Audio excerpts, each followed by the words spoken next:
What's going on? Welcome back to Trending Stocks. Today is February the 28th. I want to give you a quick pre-market update, go over some of the hot movers and what big money is doing on this fun Friday morning. Before we get into any of that, make sure you guys hit that thumbs up, and with that, let's get right to it. So starting off with data points, we do have the dreaded PCE that is coming out in roughly 15-20 minutes from now. So this will most likely move the market in a very significant way because a lot of fear has been kind of increasing over the last week due to inflationary fears. So this is a big data point to really give some insight, even though essentially it is delayed and a lot of people's main concern is associated to tariffs and what that will be doing to inflation in the future. This will at least give us a justified reason to be somewhat worried at this stage, or whether we can kind of calm down for a little bit. So a lot of high expectations for this.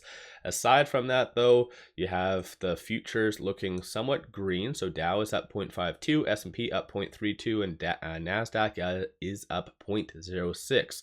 So this, I feel like, is good, but it's not an accurate representation of what is happening with a lot of growth stocks. A lot of stocks I'm talking on today are very much in the red, and they're growth stocks. So I feel like, again, there's a little bit of a discrepancy of this. So people might be thinking that a nice recovery is occurring.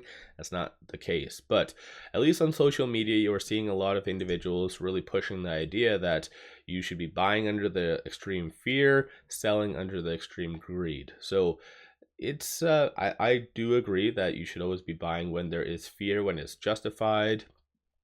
Because yeah, as long as if inflation is the only thing that you're really concerned over, then I think there's bigger fish. Like even the GDP that came out yesterday came in line with expectations, which wasn't all that bad. So yeah, let me know your viewpoint. Are you buying the dip right now, or are you panicking like crazy? Aside from that, though, Sofi is down 1.85%. So no SEC filings, no press releases, nothing like that. So like I said, I feel like this isn't a good accurate representation of what is truly happening in the market. But shorts, 12.39% of the free float is being shorted, works out to be 133.48 million shares. So shorts have definitely started to double down over the last several trading days. Nothing significant. It's only been like a couple 100,000 every single day. So they're not doubling down like millions and millions, but that being said, it's still something to kind of pay attention to. Right now with it at 13.79, it is trading between this S2 and this S3. So 13.89 will be that key point that you really want to watch for Sofi to get above. If not, you're going to see a further breakdown because 12.92 is the next strong support. Flip side, 14.49 is that next strong target / resistance. So this is stock number one. Moving on to stock number two, Palantir. It is getting hit very hard, down 5.28% just today. So yesterday's, like, it was also down 5.08% over the last 5 days, down 11.94. So not the best, but then again, it is still up 249 or 245% over the last 1 year. So take that with a grain of salt, of course. But shorts, surprisingly, they did increase a small amount. So the low was 2.89. That was on February the 25th. Then they increased a little bit. So now it is at 3.29. Obviously, this isn't a squeeze play whatsoever, but still, shorts are getting a little bit more bold, so they do feel more downside might be coming. So 3.29%, 71.16 million shares overall are being shorted. With it at $80 and change, some key points to watch for. With it, it's trading between this R1 and the pivot. So 77 will be a strong support, followed by 68. Flip side, 85.37 will be that next strong target / resistance. So let me know your thoughts and the direction of where Palantir will be going. SoundHound is up 3.58%. They did have their earnings. They did raise their 2025 revenue guidance. They also did beat on earnings per share and revenue. So very good earnings. I did live stream this yesterday, but unfortunately, just very, very poor timing. The market sucks. And like I said, growth stocks aren't doing all that great. So yeah, let me know your thoughts on that. But 31.45% of the free float is being shorted, worked out to be 103.44 million shares. So shorts have always been a very big nuisance to SoundHound. So most likely shorts are increasing and will be trying to suppress SoundHound throughout the day. and probably that is why it's not up 10+%. If the market was good, SoundHound's earnings would easily propel it to like that $13, $14, $15 range.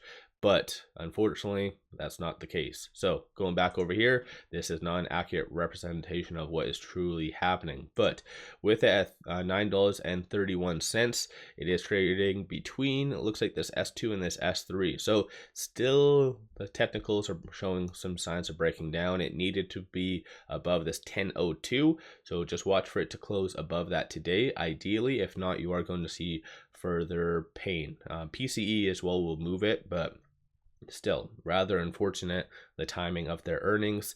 And then 603 will be that next strong support. Ticker is MARA, down 1.98%. So they are pulling back. And so I think yesterday they did have a fairly good earnings, and ultimately, or sorry, I guess on Wednesday, but still I think crypto is pulling back, and even Bitcoin, I believe it did break below that 80,000. I don't know what's sitting at right now, but it is obviously a lot of miners are reacting to that. So it is down 2.89%. 25.22% of the free float is being shorted, works out to be 84.24 million shares. Shorts, similarly to SoundHound, have been a nuisance for a very long time in this stock.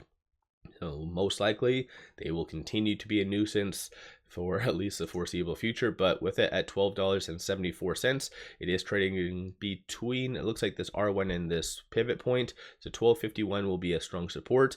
12.76, that's going to be a key level that you really want to watch for it to fight and stay above, because if not, then like I said, you're going to see a further breakdown a little bit. So 12.76 and then 12.91 are going to be kind of support resistance levels that you really need to keep in mind.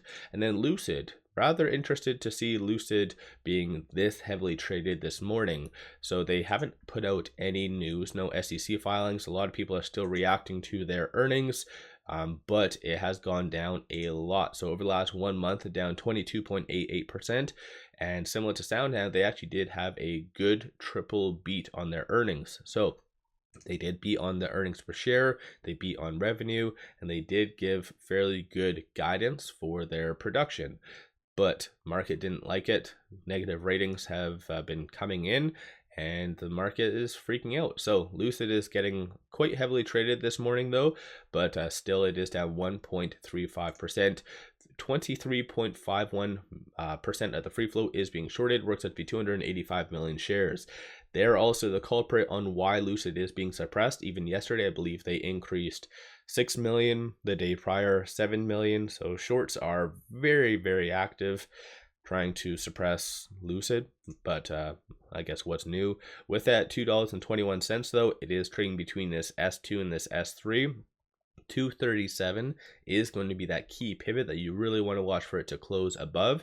If not, most likely you'll be seeing that $2 range sooner rather than later. So let me know your thoughts on these stocks. Don't forget to hit that thumbs up and subscribe. I always greatly appreciate that. And one final thing, pop over to my Patreon where I give buy signals on stocks, options, and crypto. Many of them have been absolutely on point and bangers. Definitely worthwhile to pop over there and take a look. With all that, appreciate all of you watching.